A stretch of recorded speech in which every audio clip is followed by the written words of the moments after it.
Welcome back to the PCC podcast. And today I have a very special guest and a very, I think, hot and interesting topic that a lot of people are going Mhm. to need to hear. And I'm really interested to see where this goes. And I'm going to be just as much a student as you, the listener, in this podcast. But today I have Kira Iskra on the podcast. And we met through her sister, Lacey, who used to be a business mentor of mine. But Kira is very well versed in functional health and medicine and specifically immunity, which we'll talk about today. Mhm. But thanks for being here. Yeah. Oh my gosh. Thank you so much for having me. I'm so excited. It's going to be Yeah, awesome. it's going to be good. So Yeah. let's start with you because I hmm am honestly just genuinely curious to know too, Yeah. like your background and like what led to you getting into functional health and Yeah. everything that you specialize in now. Yeah. I mean, it feels like a long, long story, but I actually started working for Lacey, my sister. She was an online health and fitness coach, and I was kind of doing behind the scenes stuff for her, just invoicing clients and, navigating the Facebook group and all that stuff.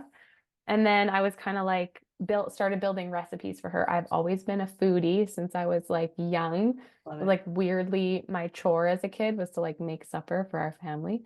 So it. I was like, oh, like Lacey, I can't just eat these plain. If we're eating healthy, if we have clients that, we're promoting this healthy eating, like I can't do it. I have to make it taste good. I have to make it like feel good to eat. Like food is just so important to me. So, and she's not like that at all, which is so funny. Like Yeah, some people are just like, I don't care, plain chicken, hit me. And I'm like, what? How do that's you? me. Yeah. Yeah.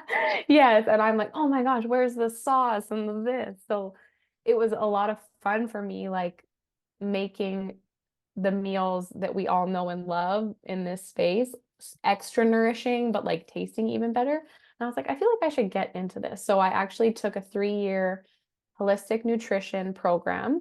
Oh, wow. And that was really nutrition focused, a little bit into supplements, but really covering all the systems of the body, how they are all connected back to the gut, of course, as we all know now. And I started working for Lacey, taking clients, like we're a team now, and that was going really great. And then she actually ended up working with another IFCA alum that was a functional diagnostic nutritionist. And I was like, what is that?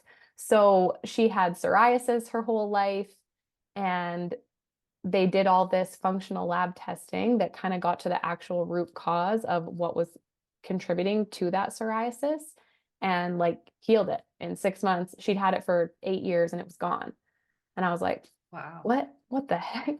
So I immediately enrolled for that same program about a year ago. And then it took me like 7 months to get through it. And now I have started doing like the functional lab testing for my clients and my team and just getting really deep into like gut health mostly, but also hormones and our environment and how it all just plays into our overall health. So Wow. that's it. Yeah, that's really cool. I mean, it's Mhm. simple, but it's kind of been something that's really built up over time. I mean, a 3-year holistic nutrition course, Yeah, that's intense. it was. It was really intense. That's really cool. hmm Awesome. Well then, yeah, let's dive in here because here's like where this all stemmed from because I Yeah. was just like I kind of just put an arm out there and I was like, somebody who knows this stuff better than I do. I am so sick of everyone getting so sick all the hmm time. And I just feel like whether it's clients or just people around me or just people in general, it's like I think I've noticed it ever since like the resurgence after the pandemic was like hmm everything shut down. We got, and I don't know, maybe it's just an awareness thing and like we're talking Right. about it more, but like we shut down because everyone was afraid of COVID and we were getting sick from that. And then we opened everything back up. And now I feel like left and right, ever since then, people are just dropping like flies from not just COVID, but like everything, RSV, the flu, like hmm everything. And I just feel like people in general have now become I don't know, more susceptible. And I don't know if that's just like my level of awareness or what, but Yeah. what's your take on that? I think you're like onto something there. You know, before COVID, it was like if you had a runny nose or a cough, you just went about your day. And now it's like, oh my gosh, can I go to the grocery store? Can I go to the gym with this like runny nose? We've definitely been sort of, our awareness has heightened a lot. And also like the Yeah. fear part of it has definitely gone up. But even just like being away from other people, like we're programmed as humans to take on, like, I don't want to say germs, but that's the only word that's Yeah. coming to my mind. Like we're meant to be in other people's bubbles and like taking on those germs to kind of keep our immune system activated and like ready. And so I think a small part of it has to be that we've all been kind of like sequestered in our houses. Like I don't know about Yeah. you, but like I've worked from home through the pandemic and it's like I don't mind just staying home forever now. Yeah. No, that's actually been a theory of mine is I think the isolation actually makes us more susceptible because this stems from like childhood, early childhood. My mom Hmm. was like obsessed with Purell hand sanitizer. Yeah. Like she's Korean, she loves Purell hand sanitizer before every meal, after every meal, all this stuff. Hmm.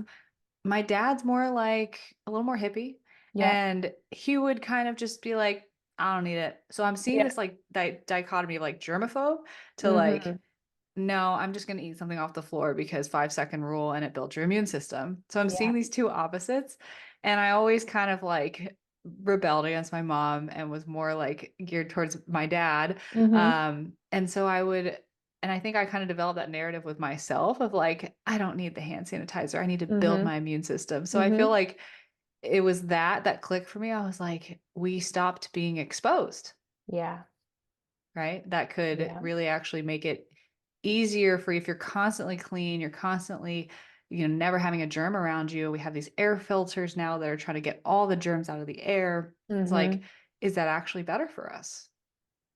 Yeah, I think in a way, like there's so many toxins in our environment Yeah. nowadays. Like I think a lot of this, in my opinion, stems back to liver health in a way. Liver health is a huge indicator of the health of your immune system. It's like the protector of your whole immune system, filters Okay. everything out of your body, but it's also responsible for all the toxins in the environment that we're having to filter out on a daily Okay. basis. I don't know, like you work with women as like a online coach and stuff, right? Yes. Yeah, so you probably see like hormonal imbalances showing up within that aspect too. Your liver is in charge of getting those excess hormones out of your body. It has like 500 jobs, which is Mm, just insane when you think about it. And the yeah. environment that we live in is so, so hard on our liver. And there's nothing you can really do. Like you can't take the cars off the road and get rid of the like plant down the street. We need those things, but it's definitely at the detriment of our liver and then our overall health in Yeah. return. Yeah. Okay. That's really interesting. So Mm-hmm. I'm thinking of an analogy of like Mm-hmm. a strain or a filter of some Yeah. sort, and our Mm-hmm. liver is that detoxification pathway. Mm-hmm. And that's something that I generally was familiar with. Of like the joke is like you don't need a detox, you just need a functioning liver. Like is what Yeah. people joke about or whatever. But like it's true that your liver is that detoxifying Mm-hmm. organ. So Yeah. then if it's the filter that's basically like having all the stuff get cleared out and pass Mm-hmm. through, Mm-hmm. what happens when you haven't changed your air filter in a year, right? Yeah. I'm thinking like it gets murky, black, the air is not coming through. Like, and is that what's happening with our liver and with all of the inputs without as much like ability to filter through all of it? Is that Yeah. right? Yeah, that's such a good way of kind of looking at it. There's a few different phases. So like depending on like what area of health you're focusing on, your liver has like three different phases. So the first one, it actually can like separate the toxins from like the good from the bad. But in Okay. doing that, the bad stuff is kind of now more powerful because it's on its own. It's like free floating. It's not hooked to anything because your liver wants to get it out of your body and maybe keep the nutrients that it was kind of attached to. Yeah. So then you have these like almost more dangerous compounds. And if the next phase of liver detox, which is actually moving it out of the body, is like inhibited for whatever reason, it can almost be more dangerous and like it can reenact or like that's not the word I'm trying to say.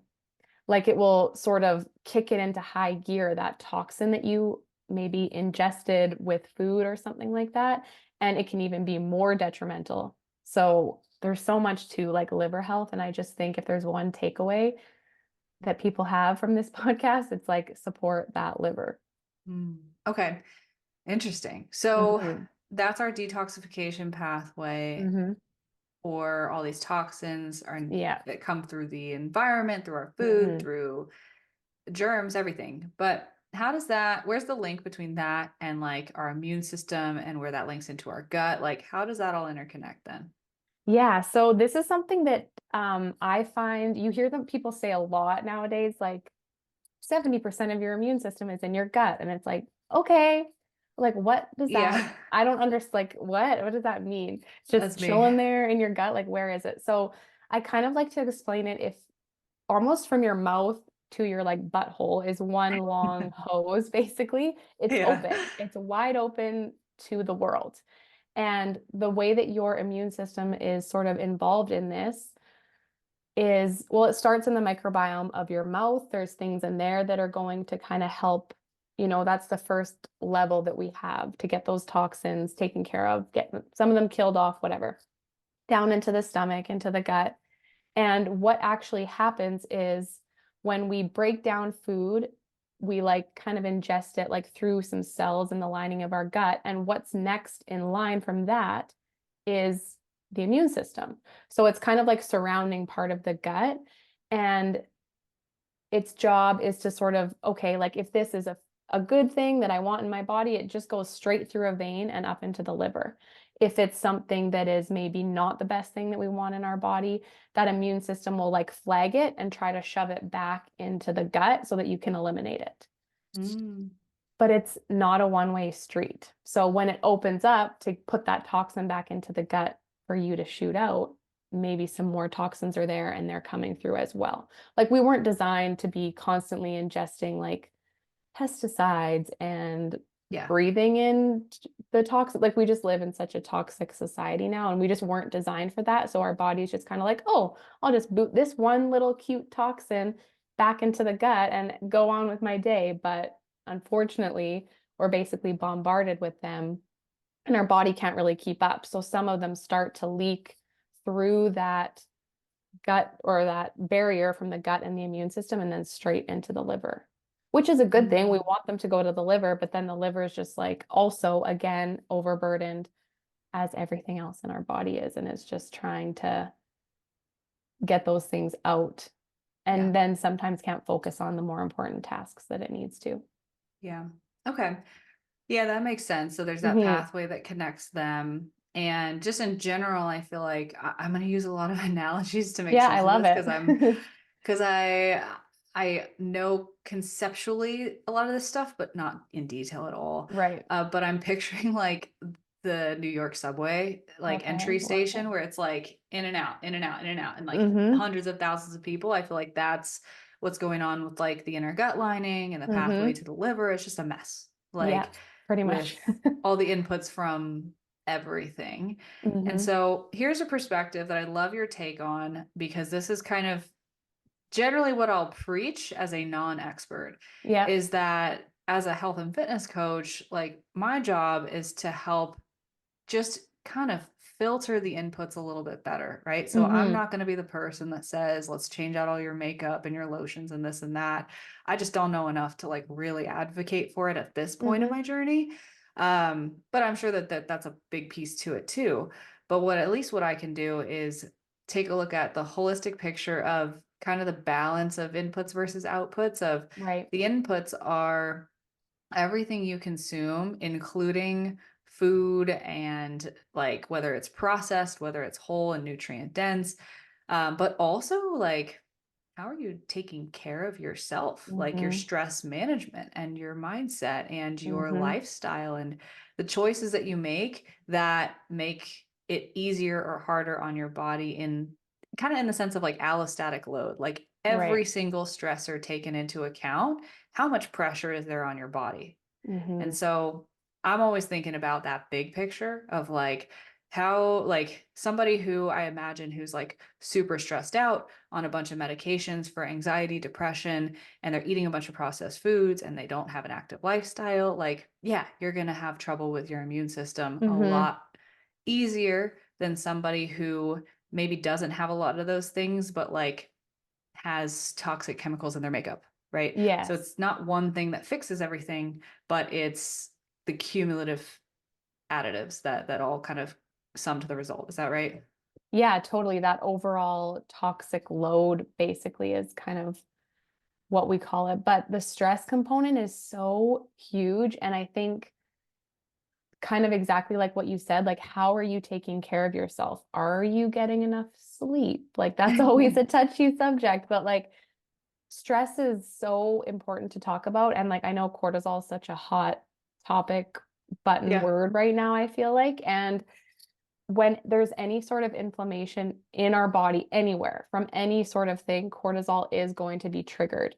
And we want cortisol, we want inflammation's a really good thing. Like it's going to protect us, it's going to help us heal things that need to be healing. But when it's chronic and just like constant, your body just sort of, it's kind of exactly like what I said with the liver. It's focusing on the wrong thing almost, or it Yeah. doesn't have just endless energy to produce cortisol and work on inflammation. So it might be missing something else if it's focusing on, your lack of sleep or whatever, like the crappy breakfast you ate, then Yeah. maybe a cold or flu comes in and it's just like, I don't even have the time to look at that. Yeah, exactly. Hmm. It's kind of the idea that our body has limited resources that it's giving us to work with Hmm. everything that's coming in. Hmm. And so are we overloading kind of the staffing within our body Yeah. versus like trying to do what we can to control it so that it's matched and that our body can Hmm. handle what's coming in. Is that right? Yeah, and also like how's your staff that you do have, how are they performing? Like are they struggling? Are they, barely getting by with what they're doing, or are they out there Yeah. like killing it every day? I'm like picturing I was a server for a really long time. So I'm just picturing like a well-functioning like restaurant on a busy night. Like there's nothing like that. And when you're Yeah. in the weeds on the other end, it's like, oh my gosh. Any Yeah. little thing can just push it over Yeah. the edge. Definitely. Hmm. Definitely. Okay. That's really, I guess, confirming in a way to know that I'm Hmm. not just saying the wrong thing to people, but also to kind of get deeper into it. Hmm. So I maybe you can speak to this. I'm kind of starting to see from just your like probably surface level descriptions at this point, how this then evolves into things like autoimmune disorder, gut Hmm. dysfunction, um, and all of that stuff. So then, like, let's say that's like there's too many inputs, not Hmm. enough, not enough of your body's capability to actually clear through those inputs and function at its best. I'm assuming these comorbidities develop from this goes on for a long time, Right. untreated, untouched, unfixed, and eventually something breaks? Or like how do then those things kind of come to surface? You mean like with like maybe an autoimmune or Yeah, like autoimmune disease or like gut dysfunction hmm and like all of these things that are coming up now that are honestly common, like yeah. IBS, hormone imbalances, Hmm. autoimmune disorders that are like triggered from things, like all of Right. that. Yeah, so it's so interesting. I love that you're like seeing the through line because people come and like work with me for all these different weird, crazy symptoms that you're just like, there's no way these are connected. Like from everything from acne to like they have really bad periods or they like are chronically constipated. It's just like, it doesn't make sense that those things are connected. But everyone is so different. Every human body is so different. And the way that we respond to stressors is just going to be different for everyone. And really what it comes back to is stress and like gut health overall. So when we're, like I was saying, we're in that chronic stress state and we just have that kind of maybe heightened level of inflammation all the time, our gut is what really starts to struggle. So there's different like chemical messengers in our gut that kind of have to be sent out every time we have some inflammation. And they're almost like a little like bouncer, that's what we kind of call it, is like the bouncer at the door of your immune system. And when there's tons of inflammation and they're hyper vigilant, like they're not letting anyone in, and like that's no fun. You don't want to be in a club with no one in it. We want things coming through. We want our immune system like getting to work a little bit. But on the other hand, when that bouncer gets like lazy and overburdened and overworked, just anything can kind of get through. So Mhm. that's when we start to see leaky gut show up, is that chronic inflammation. And from what I have seen, leaky gut just causes so much stress on our body, and it just wreaks havoc from like head to toe, literally from your brain to your reproductive system.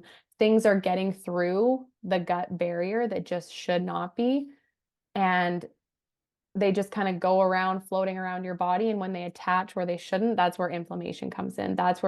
So it just depends exactly what you have going on, what genes maybe are turned on or turned off for you, what your symptoms are going to become.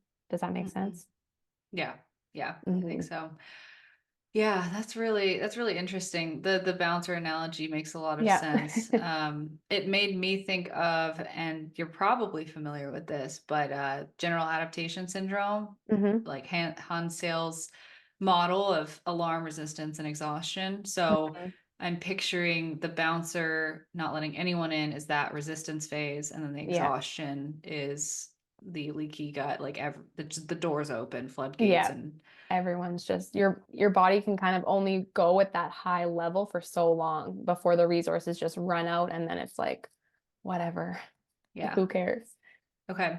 So if I'm understanding correctly, then that kind of chronic stress, chronic inflammation state Mm-hmm. caused by too many inputs, not enough resources or staff Mm-hmm. within the body to handle that for too long creates a situation where our body's in resistance mode. And then eventually those floodgates open with the gut. And that's where we Mm-hmm. start seeing negative symptomology ranging from hormone imbalances to acne to skin conditions to Mm-hmm. autoimmune disorders and all of the things that are kind of like hot topics being dealt with by a lot of women now. Is that right?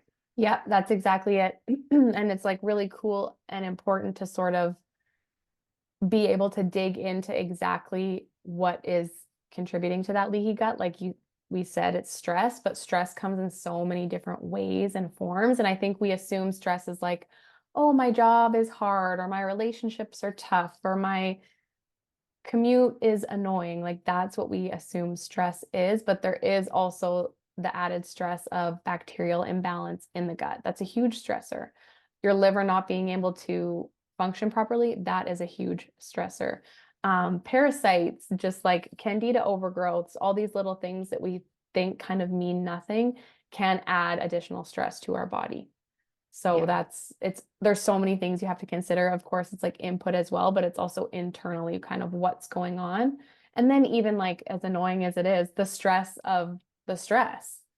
Like we're yeah, all so worried about everything and like perfecting things. And I think that is a huge tie-in with the the way wellness is sort of going right now. And I love that you said, with your clients, you can't get them to get every single perfect product, but like let's focus on the basics of like what's your stress like. So yeah, kind of like simplifying what we're doing health-wise, I think is so, so important. totally. Yeah. And I think, I mean, when you reverse engineer from the gut backwards to like Mm-hmm. everything I just said, where this stems from, like the Mm-hmm. inputs are the first Yep. thing to touch on. And I mean, that's a lot of controllables, Yeah, like a totally. lot of controllables Mm-hmm. that I think when we get down to what's the root cause here, I think If I'm understanding correctly, it's like it's not just about doing some freaky gut protocol and being like, Mm-hmm. yay, this mix of juices made me feel better. But it's like, what what is actually creating this in the first place in Mm-hmm. my lifestyle, in my Mm-hmm. habits, in my inner narrative, in my belief system about how the world works and how I operate within it. And can I shift that to make sure this doesn't come back and happen again? Oh, yeah, it's a tough question to ask yourself, like, how did I get here? And to have that accountability with yourself is so important. And I don't want to discount it because it's not easy. It's not easy to look back and be like, oh, maybe I'm a chronic people pleaser. And that's why we always say leaky gut, leaky boundaries equal leaky gut. So if you like can't stop and take care of yourself, you're probably going to have leaky gut. Yeah. Well, and I think that the catch 22 of it, because I can think Hmm. of like a small handful of clients that I've worked with that have a lot of these things that have like been influences in their journey. Not just, we're not just working on habits and macros. Like it's Yeah. so much deeper than that. Oh, yeah. And it's like, it's almost kind of offensive to be like, take responsibility for what you created when Right. like from that person's perspective, this stuff's happening to them, Hmm. right? It's like, Hmm. this is happening to me. My body's revolting against me. And there's such a natural narrative of I don't have control because what the F is my body doing right now? Yes. And so to kind of flip that on its head and be like, actually, you're responsible for all of it is like, would imagine would be really like triggering and saddening to Hmm. hear. Hmm. So, and that's probably the hardest part is like going on the journey to eventually get there where you Yeah. like feel like you have that ownership back and you have that control back. So, I mean, you're working with a lot of clients on these things. They probably come Hmm. to you with the Hmm. quote unquote victim mentality or just like these things are happening to me, my body's revolting against me, fix me, Kira. Yeah. How do you get them back to that place? Oof, that is a good question. It's yeah, and I like what you said, it can be triggering, but I mean, I try to just come at it from such a kind place because I've been there and I'm still there sometimes. And just to recognize that it's not like at one day it's just going to click and then you're going to be perfect for the rest of your life and you're never going to have a symptom again. I think it's more the realization of it needs to be a lifestyle that's developed and all areas need to be taken into account. So if all you can handle right now is like moving your body and getting out for a walk and the rest of it just feels too big and crazy and scary, like that is okay. And to just like kind of take it one step at a time. And when you feel ready, when you feel called to like, you know what? Now that I think of it, I might be a little bit of a people pleaser, or maybe I do have to like set a boundary here, or I like to kind of let people come to me with those like deeper things just because it is such a sensitive topic. And obviously I'm not like a therapist. So I don't like to, Yeah. I'm super passionate about it, but I want them to kind of maybe make the first move. Yeah. And a great thing to do is just journal.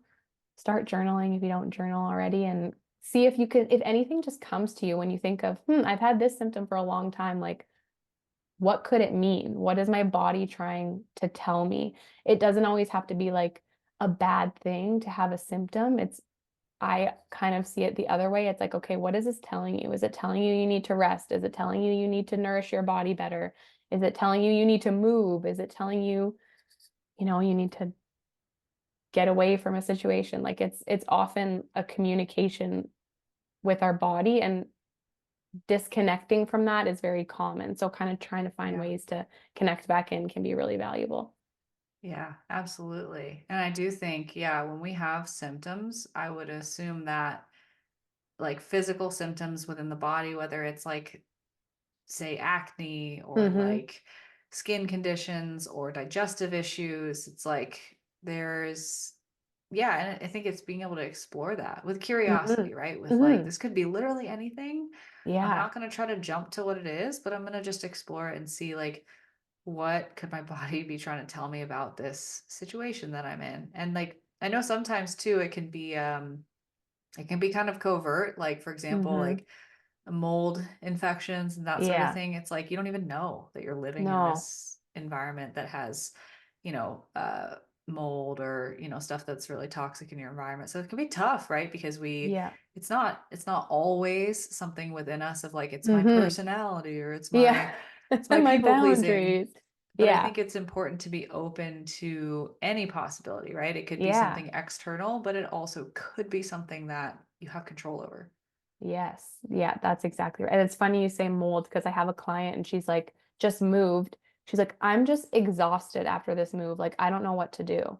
And I'm like, okay, like you just moved. Maybe you need to take a little rest. And then they started finding mold all over the apartment. And she was like, I'm too scared to ask to move out. And I was like, okay, well, I mean, so even within that, there was like a boundary that had to eventually go up and she did it and it was amazing. But like, yeah, Mm, sometimes it's like you have to put yourself first and get out of that moldy ass house. But I mean, you can't always see the mold. So that's, yeah, mold is such a tricky one. But yeah. yeah, Yeah. But then it's like, well, I just spent all sunk cost I fallacy plays know. into that. It's like I just put Yes. all this money into this place. You're telling me I gotta like go find a new one and spend all that Mm-hmm. energy, that time, that money to do that. Which makes sense why I think a lot of times people stay stuck in situations and Mm-hmm. have horrible symptoms for months and years at a time and Yeah. before anything ever gets done about it because Yeah. practicality, their people's willingness to, you know, the pros and cons, the pain of being in that position maybe just isn't bad enough to warrant that change, but it Yep. sucks. Yeah. Um, but how does sitting in it actually make it worse? And there's so much to that. Oh, it's so complex. So yeah. Yeah. Yeah, it's an interesting topic.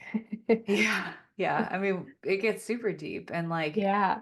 I guess the question that I would have is like, okay, we just went like super deep into the problem and all the Mm-hmm. things that could be wrong. But Mm-hmm. I guess how can we best prevent just getting sick and Mm-hmm. say boosting our immune system, which is like the buzzword, right? The buzz Yep. phrase. Yep. Um, and just, I guess, overall promote a better life and a better like Mm-hmm. physiology of being. But what would you say are like some of the things that you really lean on with your clients? You know, there's the basics of lifestyle and the foods that you consume, but like Mm-hmm. anything kind of outside the box that we should be considering. Truthfully, I think no, which I know isn't what everybody wants to hear, but like if you can, if you think about everything that we've gone over and kind of what a healthy immune system is expected to do, it comes down to like overall health. So I don't really think that you can like boost your immune system just from everything that I know and have learned. It's like it's either ready for what's coming at it or it's not. And so just like getting those basics nailed down, like eating well is the absolute best thing that you can do. Getting like those colorful fruits and veggies, the antioxidants, the polyphenols, that's things like from flax seeds and nuts and berries. Those are just so valuable. And I want to say for your immune system, but they're actually really helping your liver and your kidneys and your gut health. So that in turn kind of helps your immune system. And honestly, sleep. I feel like that's something that I Yes. really wanted to talk about today is sleep because sleep is just so underrated. I think it's kind of starting to come out now that it's, I mean, what isn't out nowadays? Like you can find any Yeah. information on whatever, but that is when our body, our immune system is able to kind of mostly like scour around because we have two different levels of our immune system. There's our innate and adaptive immune system. The innate, we're born with it. It's just like it kind of just patrols around and like fights whatever it can, like literally kills it. But there's also different cells in that innate immune system. They'll take like a little bite of a virus or a bacteria and they'll take it back to what is called our adaptive immune system. And it's like a little lab. I don't know. I always picture everything as like, I love it. I I have love to do it it. that way. So they almost take it back to like the lab and say, hey, like, what is this? Have we seen this before? Do we know what to do with it? And if not, like you guys got to cook something up to get rid of this, whatever Yeah. it is. So having the support of that innate immune system, sometimes it can kill a cold, flu, whatever, before you even have a symptom, which like, oh my God, isn't that the dream? And Yeah. that really does the most work when we're sleeping, especially in those like early hours, like kind of before midnight. That is when it's really out there doing all the work. So I think sleep is just, oh, it's the best. Yeah. We need more. Yeah, definitely. Well, I recently actually, I think because we scheduled this pretty far out, and Yeah. the time that I had actually reached out to you was when I had Hmm. just like kicked two colds in a row before they became a cold, and I was like, Ooh. and Yeah. then everyone around me was getting sick with the cold that I kicked. So, Yeah. and not to toot my own horn, but like I Yeah. was really proud of how I saw the situation, Hmm. and I was like, I want more people to be able to do that and like have that sense of control over it. So like Hmm. I felt that little tickle in my throat. I just traveled like pretty natural for like, Right. it to be tough. You just got exposed to a lot of shit and you're probably going to come down with something. Yeah. But I did a couple things and I think that they were really powerful to Yeah. quote unquote boost my immune system in that Hmm. setting. So the first thing I did was I felt the tickle in my throat. And I basically just took that training day from like 100% go ham leg day to like 75, Love it. 60%. And I was Yeah. like, let's just kind of dial back and like really hydrate and just focus on my nutrition, what I can control. And then I Hmm. tried to sleep extra that night and just didn't set an alarm the next morning. Not everyone Perfect. has that luxury, but like maybe you Right. could go to bed earlier, right? And the biggest thing that I did with that was I didn't tell myself that I was getting sick. And Cool. I told myself that I'm kicking this before it becomes something. And I just told myself that over and over again. And then I like brushed my teeth extra and then I went to bed early. So Yeah. then I think maybe it lingered for a day. I did that for a couple days and then it was gone. And then same thing came back a couple weeks later and did the same Hmm. thing. It happened again. But people around me came down with it. And I think that that was like a level of intentionality that I hadn't really like practiced before. Hmm. But I was like, just kind of thinking about it, marinating on it as I was like reaching out to you, looking for people to interview on this. And I was like, I think there's something to that belief system of like telling myself I have a strong immune system. I'm going to kick this. I got this because it not only gives a reassuring signal to the body, Hmm. but also influences our behavior and our choices because we Oh have that yeah. belief, right? Of like, well, now I'm going to brush my teeth for an extra 30 seconds Yeah. because I have this, and it's subconscious, right? It's not something that I Hmm. decide to do, but I think when I think about kicking a cold, I think of it as a numbers game, right? How can like I build up the army of people Hmm. fighting this virus that's coming in? So speak to that. Like, is there truth to that? Am I crazy? Like, Oh my gosh. No, you are not crazy. You just like hit my favorite subject. ooh, And it's funny that you say that because I did the opposite, even knowing what I know and seeing all my clients recently are like, oh my God, whatever was just going around, like I'm dying. And I was like, oh, I have a toddler. Like I haven't been sick in like a year. Like I'm killing it. I'm doing everything right. And today is the first day that I felt good in 2 weeks, which is wow. like an insanely long time. I think I actually got a sinus infection. And I was so in denial and so like in my own head about being sick and like, I can't believe I'm sick. And it just went on and on. And finally, last night, I was like, what am I doing? Like, I know how much mindset plays into this. And I'm like deciding I'm done. And today I woke up and like felt amazing. So I know that's like a little woo-woo for some people, but our nervous system is really innately connected with our immune system. Yeah, They talk about actually, that. yeah, I find this like so interesting and kind of very similarly to how we use the immune system to interact with the environment, interact what's coming at us on an environmental level. We use emotions and like our nervous system to interact with people or like situations. And Now you're in my language right yeah, here. yeah. So sometimes it's like instinctive, like you can't even help yourself in a situation like with me and getting sick. I couldn't, I mean, you can help it, but I just let it take me away. Yeah. And if I kind of switched it and did exactly what you talked about and took control of the situation, your immune system mirrors and works alongside your nervous system. They kind of look to each other for support. Like if your immune system is flaring, your nervous system has to notice that. And if your nervous system is like sending off a signal, the same goes for your immune system. Yeah. So, yeah, I think it's really important that we start to acknowledge the impact that our thoughts have on our nervous system and therefore our immune system because it's just all so interconnected. I think that's like a big takeaway from everything I've learned over the last like 7 years is everything is connected. Yeah. Yeah. So, yeah. 100%. And Hmm. actually, I forgot about one of the things I did when I was like, quote unquote, coming down with whatever that thing Hmm. was I opted to do yoga the next night instead of going to the gym and lifting. Hmm. And I mean, I'm generally like really high strung.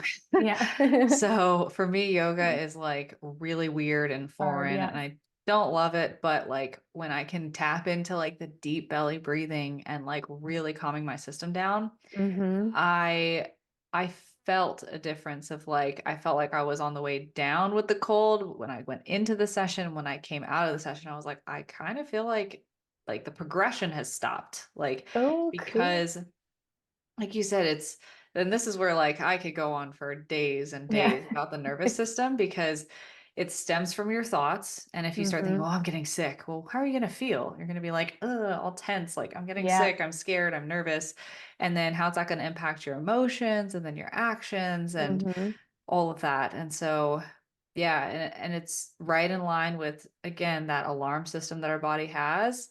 It's so when we talk about, and I could put a link to this in the show notes, and I've Hmm. talked about this with our clients a lot, so they'll probably know generally when I'm speaking about general adaptation syndrome of Hmm. alarm, resistance, exhaustion. That's kind of a global response from your body, right? So Hmm. it's happening in your brain, it's happening in your nervous system, it's happening in your immune system, it's happening with your hormone production, like all Yeah. of it kind of ramps up at once. And then that Yes. chronic resistance phase, it's all together. And that exhaustion phase is the same. So, like, for example, adrenal fatigue is like, oh, my whole body's like tapped. Well, that's partially your hormones, it's partially your nervous Yeah. system, right? And it all kind of floods together. So I think, yeah, like you said, everything's connected. That's been super fascinating for me to just like even think about Hmm. lately. So Yeah. yeah. Yeah, yeah, I love that. I think it's so cool to think about the mindset piece for you. That is like really, I love hearing that. And just like get a little bit more sleep, get a little bit more. It's like the classic, like what your grandma would tell you to do when you're sick. It's like we're coming back to basics finally. We were so extreme for so long with everything was like a cure and a this, but it's like you just need to get some sleep and probably drink a little more water, maybe some bone broth if you're feeling crazy. Yeah. Yeah, definitely. And it's Yeah. not that there's not it's not that there's not benefits to like doing specific protocols or Yeah. emphasizing certain vitamins. Like I'm sure Mm-hmm. that when it comes down to individualizing things, there's more detail that goes into that. But Yes, generally exactly. speaking, it's like, yeah, it is those basic habits. Yeah. And if you're eating well on a day-to-day basis, you're probably getting enough vitamin C and enough, magnesium, and hopefully you're prioritizing getting outside and you're getting enough vitamin D. Like if you're kind of hitting all the pillars, the basic pillars, then and you're sleeping, then you're good. I love the emphasis on sleep. I think we need Yeah. it. Yeah, we Yeah. do. And I also, I don't know. I guess I'll finish with this because I never want to sound like that person that I'm like, it's all in your head. You're Mm-hmm. creating it from your mind, Mm-hmm. which it's like, there's a layer of truth to that, but like there are things that do like happen to you and things that you Yeah. don't control. Mm-hmm. I think it really comes down to like, okay, there are things you can't control, but like what will you do about it moving forward Yeah. versus like kind of being that accusatory, like, you created this problem from within. It's all your fault. Like, I never want to sound like that either. Mm-hmm. So, I would say that's a delicate balance, especially when it comes to like with your experience, Kira. Maybe you can speak to this. Mm-hmm. Like how delicate it can feel when your body's just working against you, and I guess the journey that people have to go through in general to like get control of their health, their body, and maybe they're starting from a really crappy place. So, Oof. um, yeah. What are your thoughts on that? Yeah, I mean, that is a big topic for me right now. I am on like a little bit of a fertility journey myself. So just feeling like you're struggling with your body working against you in any way is just so fucking hard, honestly. Like it, Yeah. especially if you're someone who's put any amount of work into healing or into whatever, I'm sure your listeners are like people that are working on themselves. Like that's Yeah. just who they are. And it's like if your body's still working against you, it can just be so hard, but trying to just continue to invest in yourself at the end of the day, that's all that matters. Like, and investing doesn't always mean like money. It's Yeah. just like remembering that I am the investment in this life. So whether that means prioritizing sleep, getting my ass to the gym, spending money working with a coach that actually feels right for me, saying no, like looking around at the people that are in my life and like saying no to things or saying yes to things and just reminding yourself that at the end of the day, it's all for you. It's not for anyone else. It's not for like me or you to decide what people are doing. Yeah. And I think having that strong why is really, really important. And like, why do you want to feel better? Why do you want this life? And it helps you tap into that like growth mindset instead of like the victim side of things that is very easy to Yeah. slide into. So Definitely. yeah, I feel like I could just ramble about that all day, but Yeah, no, that's great. And I think it's a great way to kind of like tie the bow on it all, right? Like there can hmm be so much going on, but at the end of the day, invest in yourself with your time and your energy and like take those baby steps forward. Like it doesn't need to hmm be some drastic overnight fix. You can't fix anything. Like you're No. not broken. It's just Yeah. things are a little out of balance. So Yeah. just work on finding that balance. And working on yourself is a great takeaway for that. So Yeah. Love it. awesome. Well, Kira, is there anything that you feel like we haven't covered that our listeners need to know, or anything that you came prepared to say that I just didn't hit on? I feel like we kind of got it all covered. I mean, we talked about sleep, stress. I just really wanted to like hit those pillars, like the nutrition, the sleep, the exercise. Movement, I guess, is really important. I did want to kind of touch on that a little bit, that your immune system, part of your immune system is your lymphatic system, which is like one of the best ways to get it pumping, get it moving, is exercise. So I think that's just something that is really important that we kind of didn't really get to talk too much about, but Yeah. yeah. Well, even just that, right? It kind of links it in of like, okay, Mm-hmm. movement, we say it's important. Why? Well, okay, Mm-hmm. lymphatic drainage and like being able to get that system going is really key. Otherwise, Yeah. I'm assuming things kind of build up and Yeah. Yeah. Our liver like tags the little bad guys, throws them into our lymphatic system, and then waits for us to like pump them out of our body. And if we're not moving, if we're not exercising, our lymphatic system doesn't have its own pump. We have to like physically do it through typically breath. So getting that like heart rate up, getting your breath going when you're exercising is how we move all that stuff out. good to know. Yeah, Yeah. Yeah. that's helpful. Yeah. Yeah. Well, we might have to do a part two then and just kind of Yeah. riff raff a little bit more because it's Yeah, super fascinating definitely. all this stuff. But hmm yeah, thank you so much for doing this. Where can our audience find you to follow along with the information you put out? Because I know you post a decent bit Yeah. on social media too. Yeah. So mainly on Instagram, honestly, only on Instagram. I'm Kira Isk, Kiraiskk. Perfect. All right, we'll put that in the show notes. Thank you so much Cool. for doing this. Oh my And gosh. yeah, if you guys like this episode, definitely reach out to Kira and let her know. And Yeah. just thank her for her time and her energy spent on this podcast. So thank you guys so much for listening. We know that attention is your most valuable resource. So thank you so much for giving it to us for the past hour, and we'll hope to see you back next week.